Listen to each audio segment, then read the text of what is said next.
Stand up for yourself, and I'll back you up. Don't solve themselves. I'll tell you what, instead of would or could, I think you should draw a line in the sand and stand your ground. It's for your own good.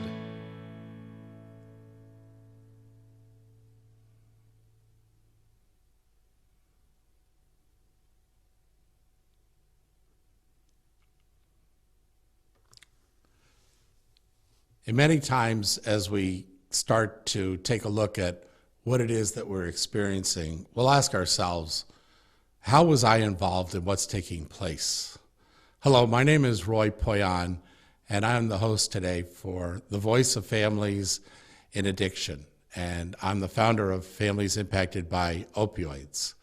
What we're going to review today is the topic of enabling. And in order to do that, we're also going to identify the person, the individual person who's experiencing substance use misuse, and their journey as we have known it for many years now and studied it. I've got some good news to start this episode off with. We know exactly what it is that this person is going to go through. Interestingly, we also know how it's going to impact the family. So this is why we're doing the Voice of Families in Addiction, in order to attach their journey in misuse and then recovery with your journey as a family members and how it impacts your lives, because the two as a family system are interlinked together. So that's why you often will hear somebody say, this is a disease of the family. And someone might say, no, it's their disease. It's not ours as family members. And the answer truly is because they are a part of your family system as a family unit. And inside of the dynamic, the way that everybody has relationships with each other inside the family, that is where we have this shared likeness in this disease. So when we say disease, are we really talking about, a disease? Yes, actually we are. It's a disease of the brain. The best way for the family to view this is that it's a chronic disease, meaning it's a lifelong occurrence that we'll just learn to manage our lives around as time goes by. We'll have certain experiences that are definitely related to this disease. If a variance takes place and an intervention is needed and then readjusting a plan of treatment is required, that's what we see in diabetes. The same is true with a relapse with an asthma patient. They're taking their meds, they're taking them prophylactically, and then all of a sudden they have a variance, they have an exasperation, and they're having difficulty breathing, and medical services are engaged, and they're brought back to a health posture where it platforms, and now a new plan of treatment is written according to where they are at that point going forward. So what other types of things might be taking place where the family gets involved? Okay, let's first look at their journey. And what we're going to do now is we're going to take a look at the addiction and the experience of addiction, and then also the way that the person, the individual person, progresses in this addiction. So we start off with the first one, which is addiction experimentation. And this is where they're first being introduced. It could be at a party. It could be that the drug is being introduced as part of a prescription for opioids, for pain management. And either way, an experimentation of the drug coming into the body is administered and then experienced. Then what ends up happening is, through enough retakes, and sometimes it's not many, they actually start to enjoy what they're experiencing, and they start to use it on a regular basis. They're consciously now saying, I think I want to do this again. And then they start to say, I think I want to do this more frequently. So the frequency of usage goes up, and that can happen very quickly. And then we start to see them in the position of the next phase, which is the addiction and risk-taking. And here, what we're seeing is that they know that they're doing harm to themselves. They're starting to see indicators in their own life like, I didn't get my homework done and I got kind of like in trouble for that. or I came home late because I was doing drugs and I kind of got in trouble for that. I showed up to work and I didn't perform well, or I didn't show up to work at all and I had somebody call in sick for me. These are indications that they're taking risks by continuing to use this drug. And then there is the dependency. At this point, what we'll learn in the science, the neurology part of our presentation in an episode titled "Substance Use is a Brain Disorder," that particular area of the brain is being overridden by the drug. So now this becomes a dependency, and you'll learn about the synapse and how dopamine plays a role, and how the hippocampus and memory plays a role, and pleasure plays a role, overriding the prefrontal cortex of the brain, which is where we house our logic, our reasoning, and our judgment. So in this portion of this addiction's journey, this dependency becomes predominant in their life. And then they roll into full addiction. So when we're sitting there saying, well, how long does full addiction last? Well, that's when we sit there and say, well, he's using. How long does it take to get to full addiction? That depends on the individual, the type of drug, the intensity of the drug, how frequently they're using the drug. It has a lot of, their genetics might play a role in that.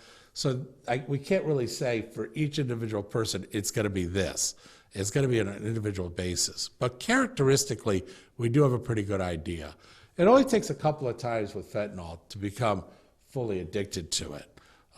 So with crack cocaine, I've heard statistics as many as 3 times with crack cocaine, and you will become fully addicted to it.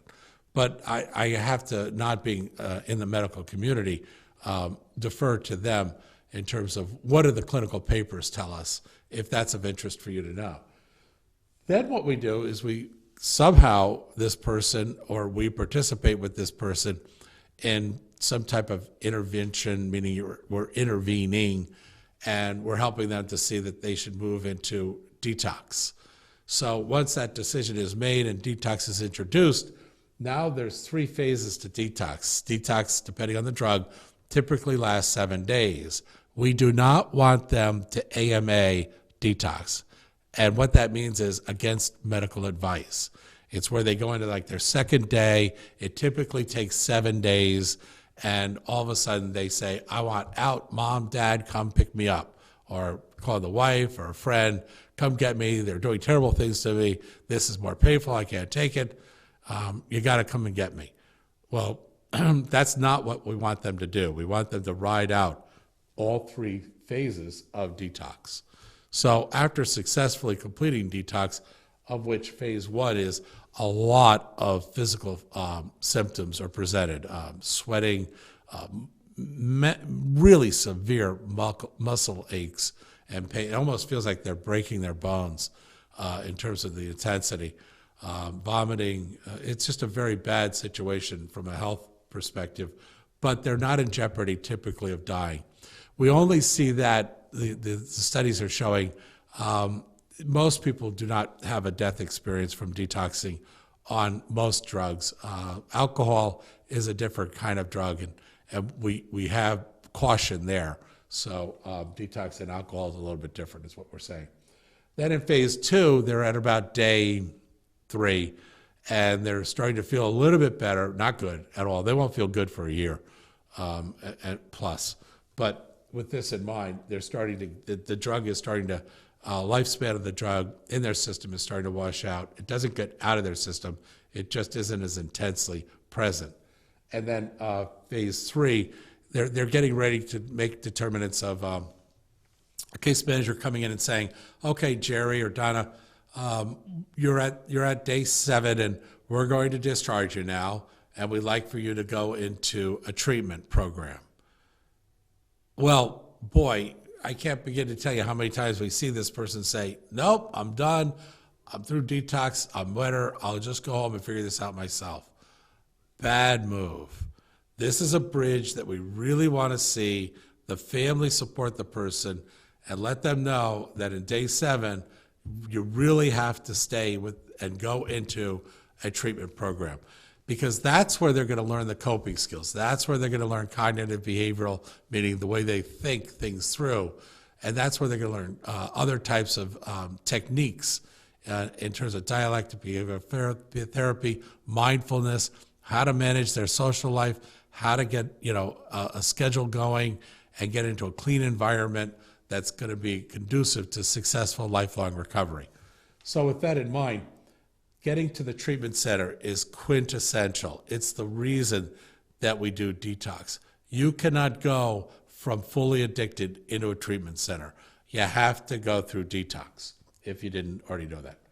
Then at the end of the IOP, let's say it's an intensive outpatient, it could be that they come in into a residential program for 30 days, typically is what we see.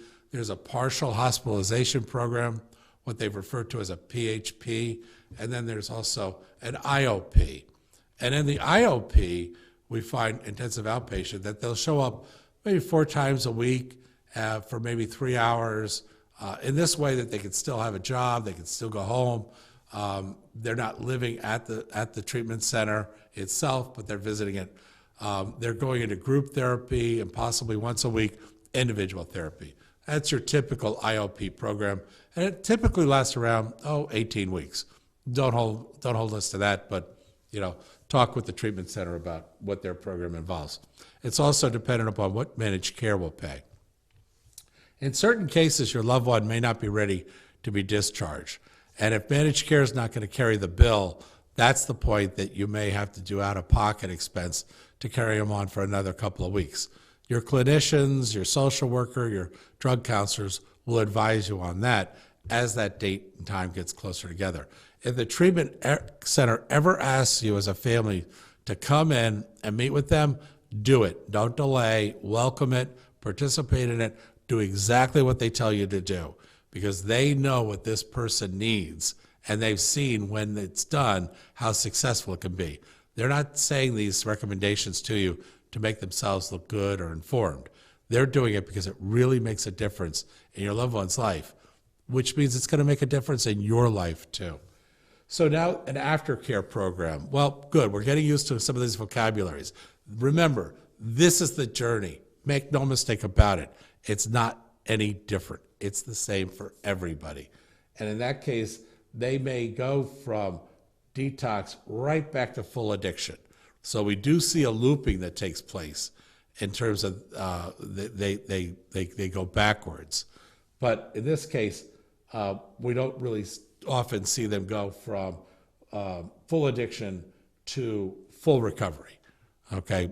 And they leave out the detox, the treatment center, and the aftercare. The averages state that really doesn't happen very often successfully. I'm not suggesting that they don't try to do that. We see that a lot. But the outcome is typically, it ends up looping themselves back to, they went back to full addiction from a relapse, and now they've got to make the decision about doing the detox 3 stages, treatment center, and then aftercare program. What is an aftercare program? Well, they're out of the IOP, and now managed care is not paying for them. And guess what? All of these services drop off a cliff. You're more or less free falling. And I know that sounds really dramatic, and it's not an accurate terminology and visual description, but in a sense that you don't have all the support that you had when you were at the treatment center, that much is true. Now, in today's world, the treatment centers have expanded their services, and in a very good way for our communities, have extended this into what's known as an aftercare program so that they do stay engaged. They are getting monitored to a certain degree, not as intensely as they did when managed care was paying for this person to be in a treatment program. But this program for aftercare, we're starting to see more and more managed care payers pay for that, which is a great news for all of us. So that could last up to a year, year and a half in the aftercare program. And typically it's them getting together and doing things together that show how to exercise a social sphere with people that are of like-minded and like journey, so that they can share their familiar stories in the struggles of successful recovery. These struggles are intense in the beginning, and that's why we've got 3 phases to recovery. Notice that the 3 phases are very delineated.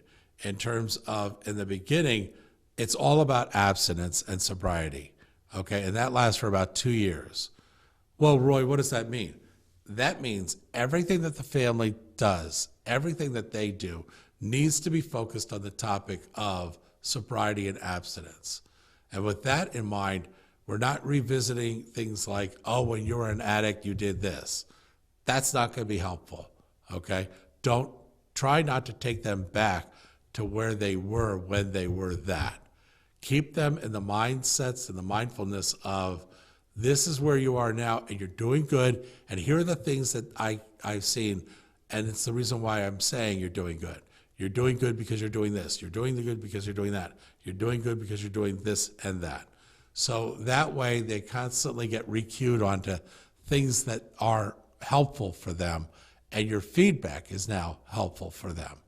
So when we start to move into recovery phase 2, then we're kind of at about, I think year 3 is about where that begins, and it goes up to year 5. And that's when we're starting to rebuild ourselves, okay? Recovery is really starting to begin. We're getting a little bit out of the woods as to a possible relapse. They're really vulnerable for a relapse from the time that they stop the IOP to about 36, 48 months. And then from there forward, it starts to drop, not dramatically, but if it was a curve, you'd see it start to go down a little, And for that reason, it has a lot to do with their ability to practice and reassociate in their mind their thought life. It has a lot to do with how well they're managing their environment so they're not exposed to triggers. And it has a lot to do with the family and how they're being treated and loved and cared about in terms of social self-esteem and self-identity. So with that in mind, they move to phase 3, and now they're in a place where you'll see them dropping to less than 15% likelihood of recovery. That's at year 5. Did I just say it's going to take us 5 years to get to 15% likelihood of relapse? Yes, that's what has been empirically proven and studied. Remember, this has all been studied. This is real. So to try and say, oh, well, it's not really that way. No, it is, okay?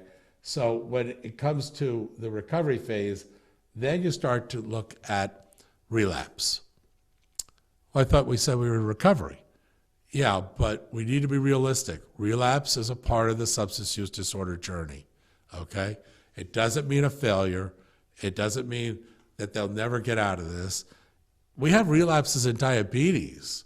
We have relapses in the treatment plans of congestive heart failure, COPD, and asthma. We have relapses in smoking and weight cessation. Why wouldn't we think we'd have relapses in substance use disorders? It's a chronic disease. It's a brain disease. And we do. And with that in mind, we as a family need to be understanding of that, accepting of that. And so there are 3 phases to the relapse. Kind of similar, because it seems like everything's in 3s. It's just easier that way, but it also breaks down that way. So in the first phase, if they're going to relapse, it could happen like that. Or it could happen over weeks, or it could happen over months. But the first phase, typically, they show us that they really aren't taking care of themselves.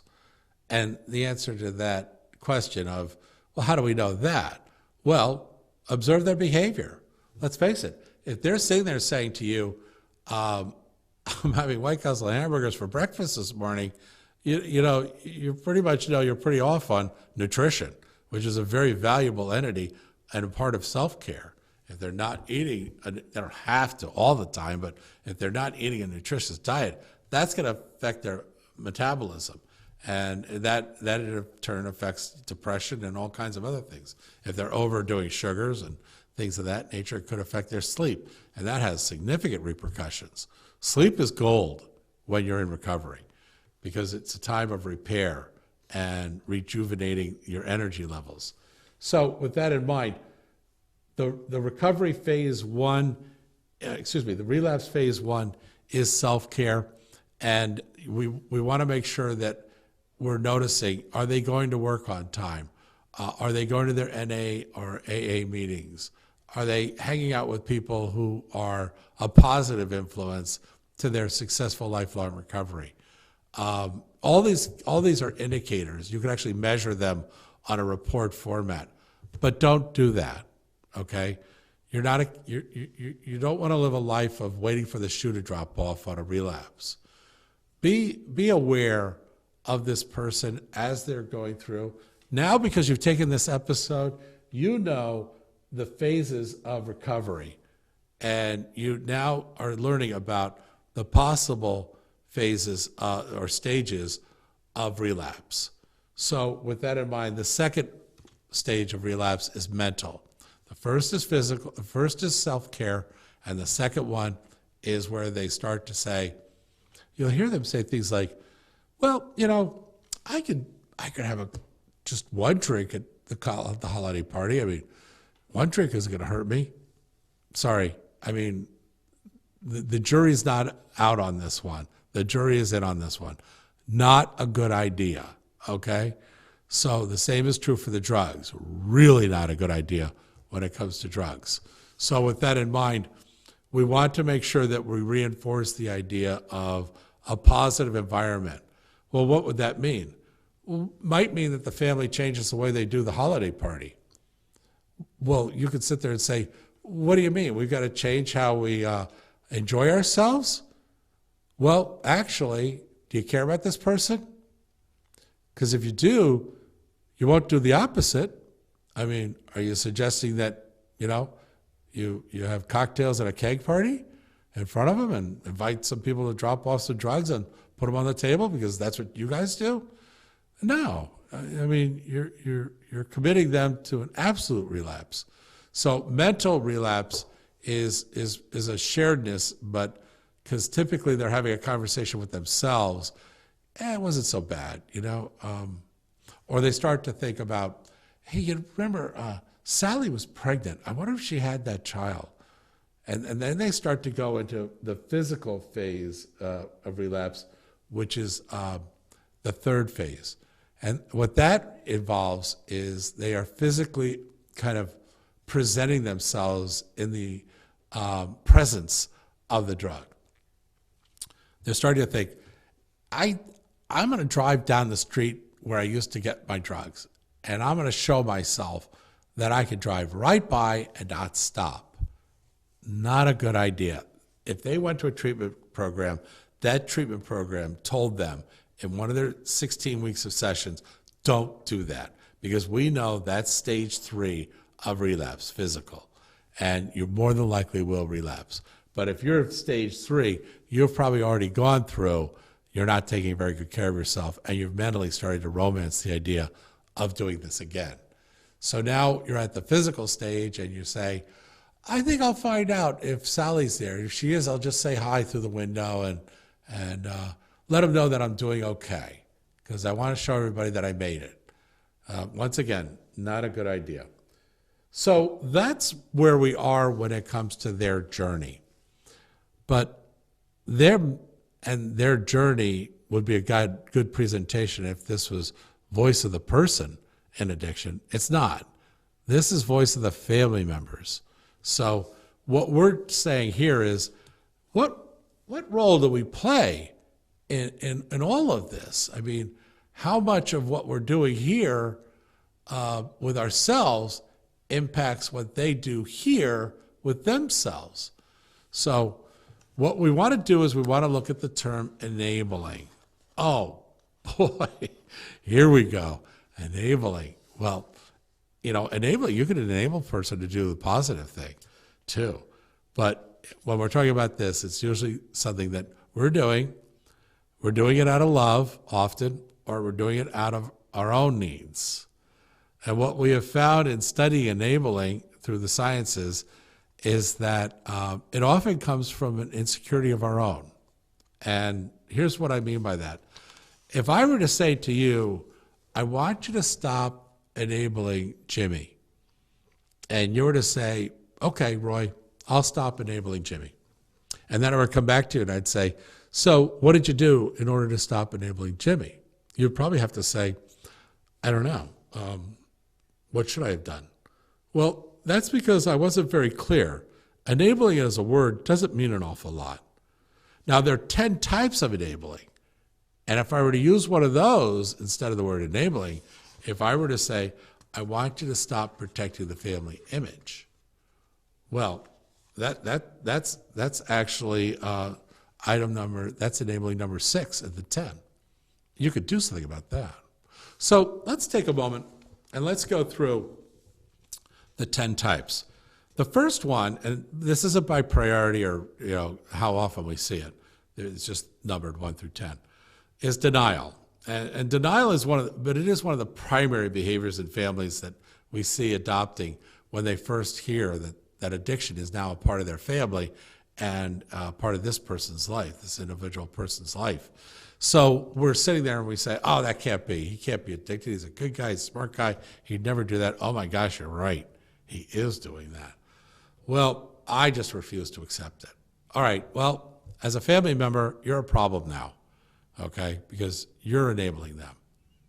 And as long as you're in the family system and a part of the family dynamic, meaning he's got some exposure to you or you've got exposure to others, you're not helping, you're hurting. And you need to find out a way to get out of denial. That's your job as a family member. If creating an environment for successful lifelong recovery is what you're doing to express your love for the family, yourself, and for this person, then that's your job. That means you probably have to go see a counselor or a coach or somebody to figure out, why am I in denial? What do I need to do to get out of denial? So the next one is justification. And we see this quite often, where somebody sits there and said, John works very hard, and I don't see any problem with him coming home at night and having a few drinks. He's at home, he's not going to hurt anybody, and it's his way of relaxing. You're enabling, okay? Flat out. You're justifying his behavior. That gives him an out. You're now an enabler. You're now hurting the family, you're hurting yourself, and you're hurting them. So you'll need to get together with a therapist or a coach or a drug coach and figure out for yourself, this is your work, your contribution to the dynamic of the family. It is your responsibility. And believe it or not, whether you want to admit it or not, in this program, we're holding you accountable to that. If you're justifying, you need to stop it immediately. And that means you might need to immediately go figure out how to stop it. And God bless you for doing that. It really does mean that you care about yourself and the people around you. So the third one is allowance. And what that means is you're allowing them to take the substance in your presence or in a place that you control. So somebody might sit there and say, you know what, I'd rather they do it here than down in a dirty crack house where they might run into an overdose and there's nobody there to help them. I think it's better that they're doing it here at home. Or, I don't mind if my children smoke pot. I mean, after all, at least it's not heroin. That's allowance, it's enabling, and you got to cut that out because that is a really bad one because now you're a participant in their taking the drug. And whereas in denial and justification, it's a little bit more far removed. Allowance, you're in their game and you're actually propping them up. So the fourth one is suppressing feelings. Have you kind of noticed that the tone of this conversation that we're having right now seems to be accusatory? And it's not. I just want to make sure that, I put my hands on your shoulders and I shake you a little and say, hey, if we're doing it, we can stop it. And it'd be really good if you did that. It would be a very kind act of you being a caring person if you were to take the time and have the courage and the vulnerability to admit to yourself, yeah, I think I'm doing this and I don't want to. What a stand-up person you'd be. So if you are currently suppressing your feelings, and we see this a lot in mothers, you might get mad. I don't want to, if I bring it up, it's like I'm almost supporting him doing it. We're revisiting it. No, you're enabling, okay? They need to hear And hopefully you've got, a good dialectic way of communicating your thoughts. But they need to hear the way that you feel about this and think about this and how it's impacting you. Because without that feedback, they think everything's fine because they want to think everything's fine. You don't need to exaggerate or tell things that aren't true, but you do need to express your feelings because that's only fair to yourself if you do that. So the fifth enabling is avoidance. And that's where you're sitting there saying, you know what, I'm going to ignore this. Maybe it'll go away. This is just a passing thing. If I make a big deal out of it, he's just going to do it in spite of me. And now he's doing it because he wants to get me back for saying something that I really didn't mean to say when I said it, but I said it. So I'm just going to avoid the whole thing. You're enabling.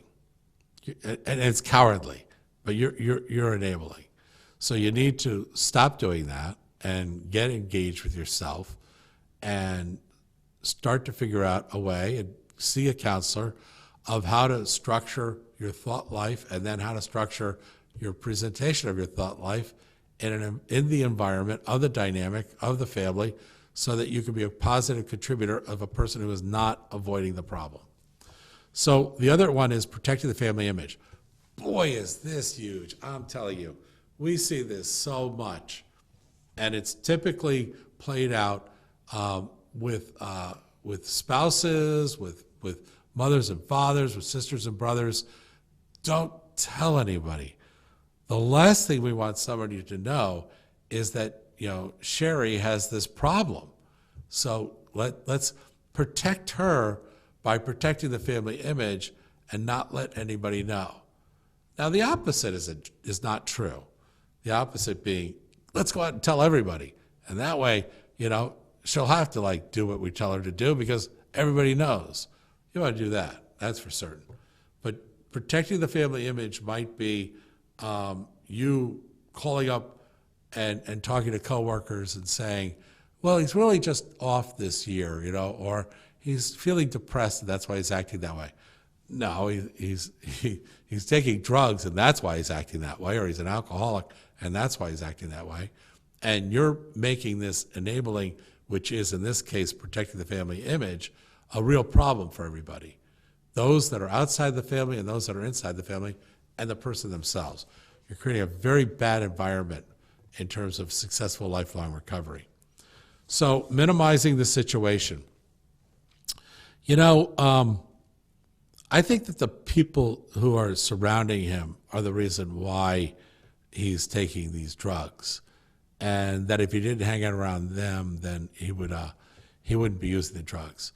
Or you're basically saying, if he starts to use methamphetamine, I'd be more concerned.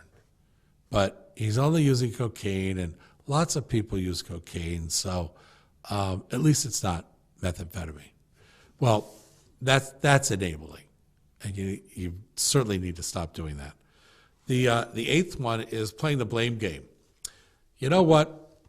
I think the reason that he's taking these drugs is because his mother's an alcoholic. Oh, whoa, slow down. Part of that's true, but that's not the way you want to approach it, okay? This person is an individual, and we all have to deal with our upbringing and our genetics and the characteristics of our environment, the friends we have.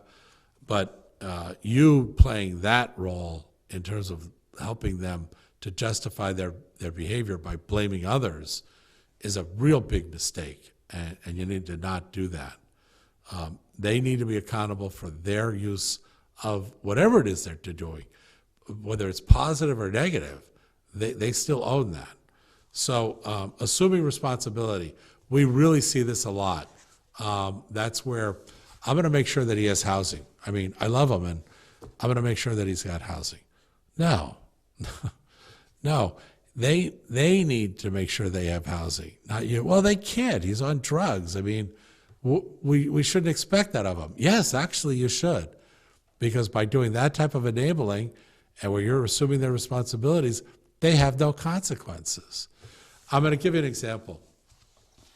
There's a family that has, and this is just an example of a scenario, no real life to it, But there's an example of a family that while they were married, their daughter asked them if they would pick up the mortgage so that they would be assured that they would always have housing for them and their children, their two children or 4 children.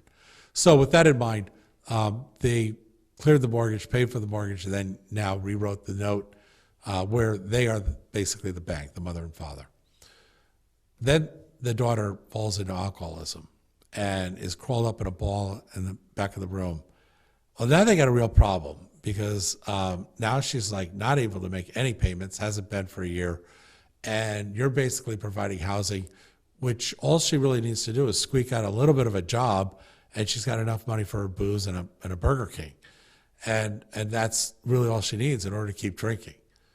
But she probably would come to reality faster if she wasn't in a $250,000 home, with 2,400 square feet, feeling the luxury of all that and not having any financial responsibilities for any of those things. So we can kind of see a very over-dramatized example, but these kind of scenarios do take place. I pay for my son's apartment. We see that a lot. I give them an allowance. We see that a lot. We want to make sure that he's got a car. If he doesn't have a car, he can't get to work. So we bought him a car, and we just bought it outright and gave it to him. He's got the title. These are all enabling, and you should not be doing that. And you need a counselor to work with you on how to stop doing that. The 10th behavior is in the area of controlling. And what that kind of sounds like is, Jerry, if you do this one more time, your mother and I are going to take everything that you have in your room, we're going to put it on the streets, and we're going to put you out there with it. Okay, you've just given him enabling. And you're thinking, many people would think, well, that's ridiculous. What we did was he gave an ultimatum, tough love. Now he gets to blame you for that. Well, how should we have done it?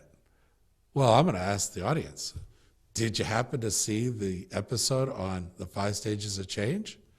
Because that's exactly what this is.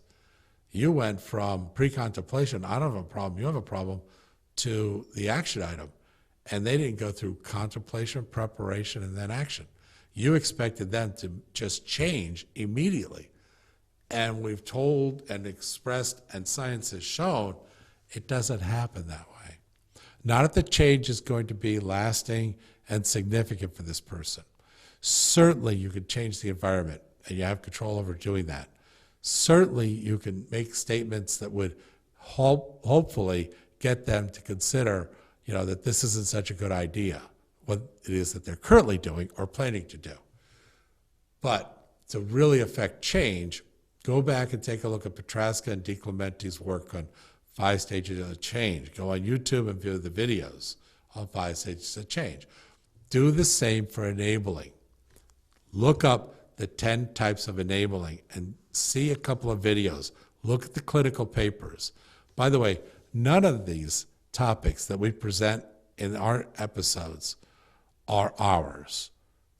Everything that we present in these episodes are from the NIH, SAMHSA, ASAM, empirically proven best practices, clinical studies, professional journals. We've just pulled them down and put them in a kind of an order that you can understand them and, more importantly, use them. We're not doing this because we want to show how smart we are. We're doing this because this is real-world information, and we encourage you to use it. Now, in order to use it, you may want to pick up the Family Solution Finder Study Guide, which has 4 modules to it, and it allows you to go through the 32 different types of issues that a family will face. And then when you go to our website, familiesimpactedbyopioids.com, which will be presented at the end of this episode, write that down, go to that website, and go through each of the pages. Pay close attention to the brain disease page. Pay close attention to the 32 seminars, and go through the seminars. There's a YouTube presentation where I'll be presenting the topic, and then right below it is a yellow button that says TV episodes. Click on that and view the TV episode. And that will enhance your understanding. We also have a YouTube channel with a selection of 108 different YouTubes that if you just play around in that channel, you'll become very, very informed. And that is titled, when you get onto YouTube in the search field, that's titled Solution Finder Workbook Videos. And there's about 108 of those when you get to that particular download. I hope that this information has been of use for you. Call us at any time, 440-385-7605. We'd be happy to get your feedback, your input, make suggestions. We're not a clinical resource for you. Typically, we'll advise you on how to approach people in your community that can provide you with the right level of guidance. I want to thank you very much once again. My name is Roy Poyan, and I want to thank you for taking a look at another episode of The Voice of Families in Addiction.